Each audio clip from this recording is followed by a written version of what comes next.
Dans cette vidéo, je vais corriger le TP1 du chapitre 2 qui était l'étude d'un mouvement circulaire uniforme. Le but de cette vidéo, c'est d'utiliser 3 logiciels. Le logiciel Regavi pour faire le pointage vidéo, le logiciel Python pour exploiter les données et pour finir le logiciel Regressi pour les analyser. Donc, première partie, le pointage vidéo. Pour ça, nous allons utiliser le logiciel Regavi et suivre les étapes qui sont marquées ou bien sur la fiche méthode qui vous est donnée, ou bien vous pouvez utiliser ici le document 2 qui vous indique les différentes étapes. Le logiciel Regavi est intégré au logiciel Regressi. Donc j'ouvre Regressi, fichier nouveau, et là je fais vidéo. Sur certains, des fois c'est pas marqué vidéo, c'est marqué Regavi à la place, mais c'est pareil. On ouvre la vidéo que nous avons téléchargée, donc moi je l'ai enregistrée dans un dossier. Et la vidéo va se charger, hein, ça prend parfois quelques petites minutes. Il suffit d'attendre. Il va falloir dans un premier temps placer correctement l'échelle. Donc là on va la placer au centre de la roue, les deux axes. Donc on a placé les deux axes et maintenant on s'occupe de l'échelle. Donc on prend par exemple le segment là qui correspond au rayon de la roue. On va rechercher dans les documents à quoi correspond cette échelle là.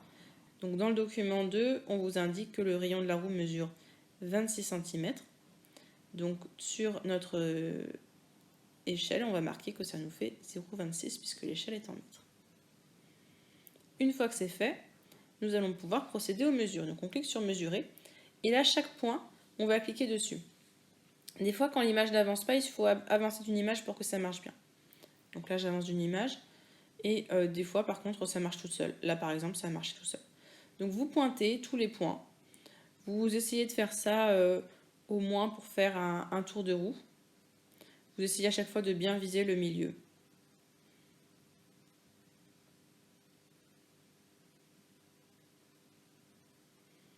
Donc le temps que ça continue, hein, vous voyez les valeurs qui apparaissent au fur et à mesure à droite.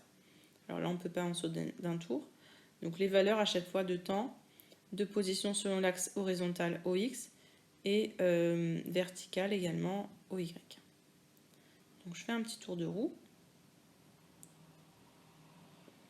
Et ensuite, je vais exporter ces données en cliquant sur Traiter.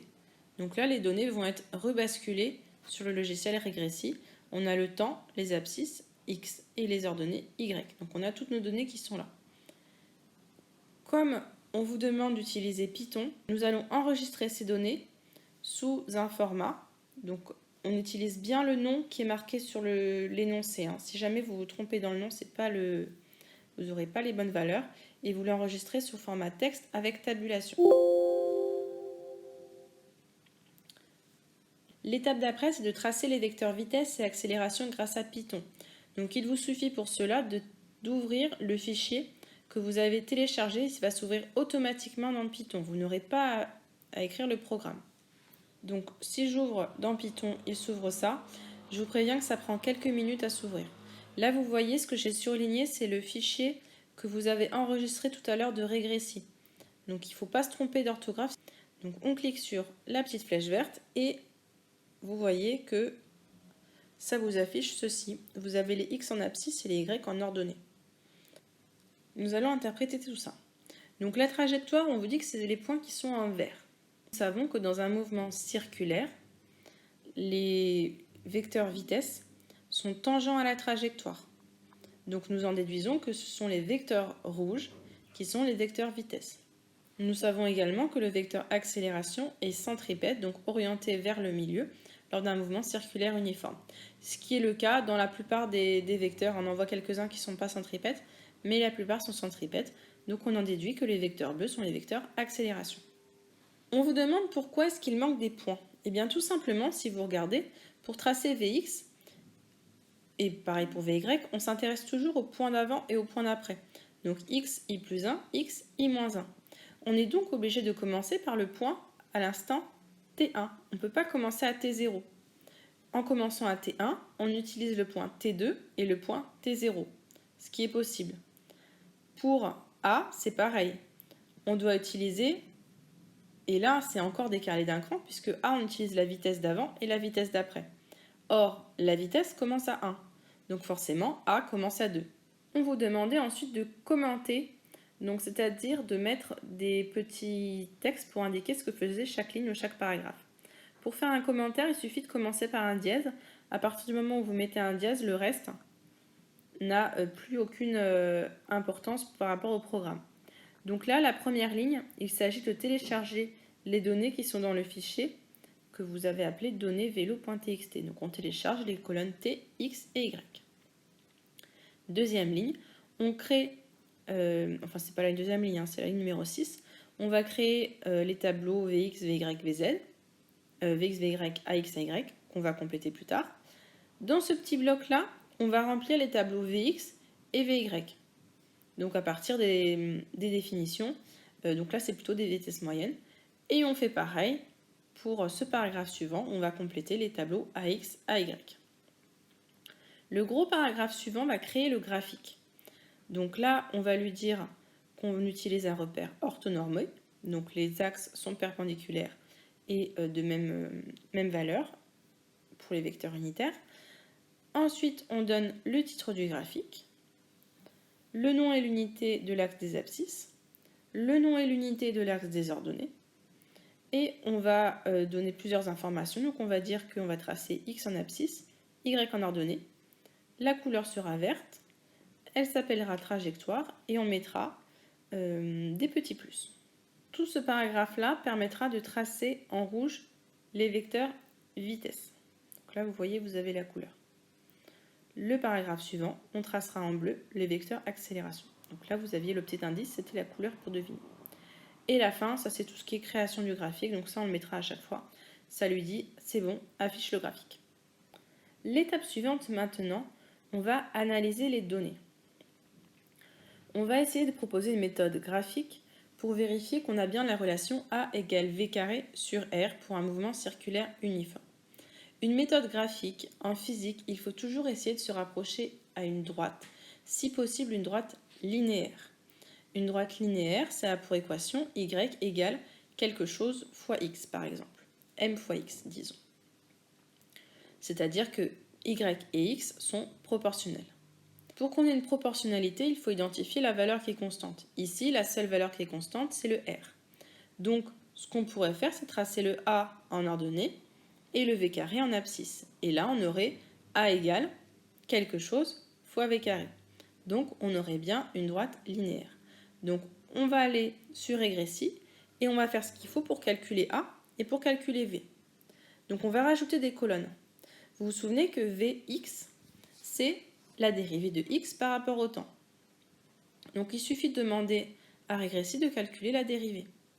Pareil, on va calculer Vy. Vy, c'est la dérivée de y par rapport au temps. Donc là, on sélectionne y et régressi le fait pour vous. Pour calculer v, v c'est la norme de la vitesse. Donc vous savez que v, c'est la racine carrée de vx au carré plus vy au carré. Pour faire la racine carrée, je vais mettre tout coefficient 1/2. Donc le total, je le mets coefficient 1/2 en n'oubliant pas de mettre les parenthèses pour le 1/2 par rapport aux priorités de calcul. Et là, on a trouvé ainsi v.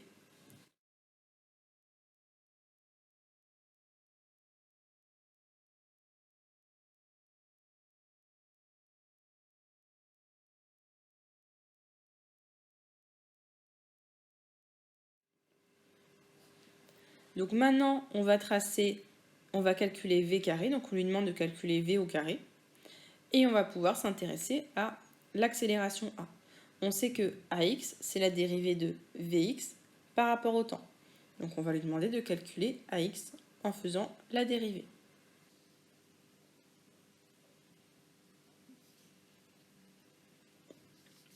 Pareil, on va faire avec AY. AY, c'est la dérivée de Vy par rapport au temps. Et pour finir, pour calculer A, A c'est la norme du vecteur A. Donc on fait la racine carrée de AX carré plus AY au carré. Donc la racine, n'oubliez pas, on va faire puissance 1/2. Maintenant qu'on a créé toutes ces valeurs, toutes ces colonnes, on va pouvoir les tracer. Donc on va dans la partie graphe et on va tracer A en fonction de V au carré. Là, il a tracé pour le moment y en fonction de x, on voit qu'on a un beau mouvement circulaire.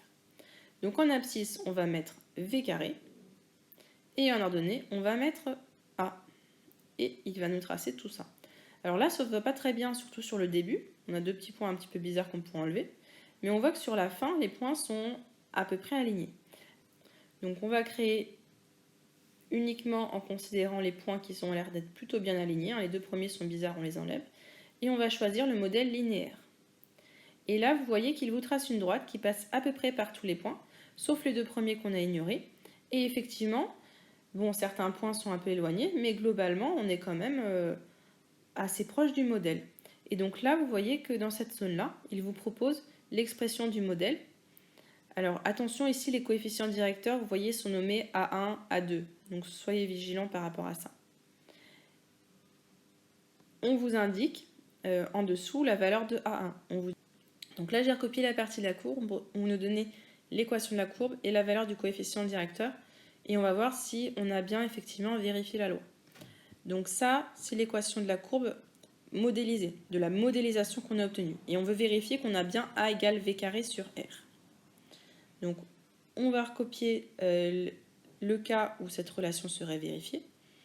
Donc ça, K, c'est ce que j'appellerais le coefficient de proportionnalité, qui correspond en fait à notre A1. Si l'équation est bien vérifiée, le K, ça correspondrait au 1 sur R. Donc on va vérifier si le rayon R donné dans l'énoncé, ça vaut bien 1 divisé par le coefficient directeur K de la courbe, donc le 9,07. Donc 1 divisé par 9,07, on trouve 0,11 mètres. Normalement, on est censé trouver un rayon qui vaut 0,26 mètres. Donc on a quand même une grosse erreur. Voilà, on a une incertitude, elle est quand même assez importante. Pour ça, on a plusieurs possibilités. Mais en tout cas, on a bien vérifié la loi. Pour faire la question 3.3, il suffit d'utiliser la formule A égale V carré sur R qu'on va transformer. Nous, dans la question 3.3, on vous demande de calculer V. Donc, on va transformer cette formule-là et ça nous donne V égale racine de A fois R. Donc, il suffisait après de regarder la valeur de A et la valeur de R dans l'énoncé pour répondre à cette question-là.